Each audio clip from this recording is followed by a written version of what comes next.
চাঁপাইনবাবগঞ্জের শিবগঞ্জে গৃহকর্মী নয়নী খাতুন হত্যাকাণ্ডের ৭ দিন পর মামলা দায়ের করা হয়েছে।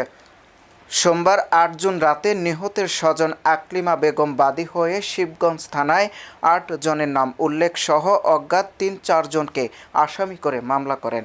রাতেই পুলিশ অভিযান চালিয়ে এজাহারভুক্ত ২ নম্বর আসামি রোমানকে গ্রেপ্তার করেন।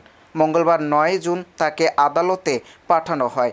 এজাহারে অভিযোগ করা হয়েছে, নয়নীর সঙ্গে অনৈতিক সম্পর্কের বিষয়টি জানাজানি হলে আসামিরা তাকে শারীরিক নির্যাতনের পর হত্যা করে আত্মহত্যা হিসেবে ঘটনাটি সাজানোর চেষ্টা করে।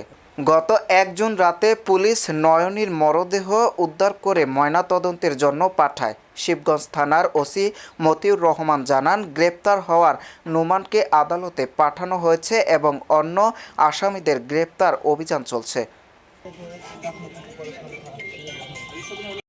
আচ্ছা, তাহলে আমাদের গাড়ি নেওয়ার দরকার নাই, আপনি ওদের গাড়িতে যাবেন।